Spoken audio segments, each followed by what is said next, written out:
O que é o tarô?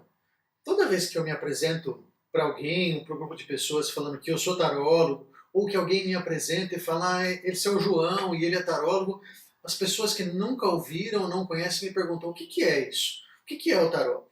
Então eu resolvi fazer esse vídeo de uma forma bem simples para quem não conhece, para quem nunca teve contato com isso, perceber e entender um pouco do que é. Primeiro, é um alfabeto simbólico. As cartas são representações arquetípicas que, dependendo da pergunta que essa pessoa faz, da forma como eu vou abrir o jogo, eu consigo fazer uma leitura simbólica disso a partir do que a pessoa está perguntando e responder as questões que ela fala. Eu fiz um outro vídeo explicando por que o tarô funciona, e se você tiver curiosidade de entender um pouco mais, eu vou deixar o link aqui. Mas o que é? Então, de uma forma bem simples, é um alfabeto simbólico, composto por um conjunto de cartas, na verdade duas partes. Uma primeira parte a gente chama de arcanos maiores, que são 22 cartas que têm essas representações arquetípicas.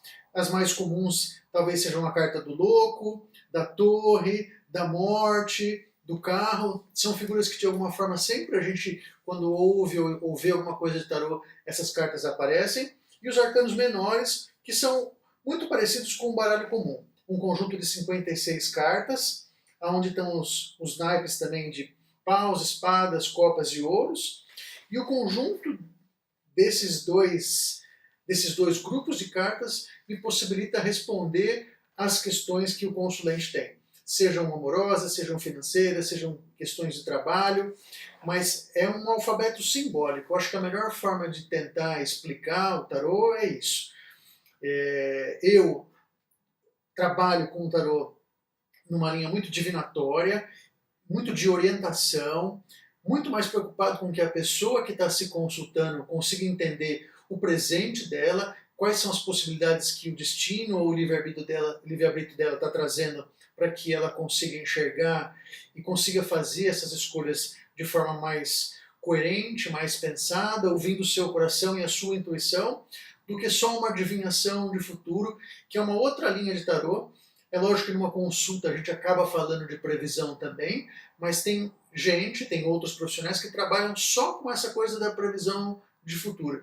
Para mim é muito importante que você que está se consultando entenda o que está acontecendo no seu presente, porque o futuro é uma consequência das escolhas que você está fazendo agora e das escolhas que você já fez. Então, às vezes, numa consulta, a gente olha um pouco do passado, até para que a pessoa perceba que o que está por acontecer tem a ver com essas escolhas que ela fez antes também. Então, é um conjunto de cartas, é um alfabeto simbólico que me ajuda a responder perguntas e, para mim, funciona muito entendendo o presente para que eu oriente as escolhas que essa pessoa vai fazer em qualquer assunto. O tarot tem alguns limites, então assim, a questão de tempo é um negócio complicado responder. Às vezes a pessoa tem uma angústia muito grande, ela quer saber o quando, se é um dia, se é um mês, se são 2 meses. Tem algumas possibilidades e tem alguns elementos que aparecem numa tiragem que eu consigo dizer se isso é mais breve ou se isso está num futuro maior do que 6 meses ou de 1 ano. Depende muito do que ela está perguntando, mas tempo é uma coisa que é difícil de responder.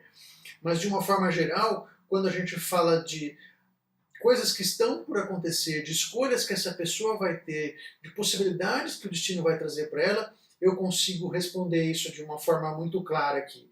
Existem baralhos diferentes, mas quando a gente respeita este conjunto de tarô clássico de 78 cartas, 22 maiores, 56 menores, é isso que me dá insumos, que me dá o simbolismo suficiente para eu responder o que essa pessoa está perguntando ou ela está precisando.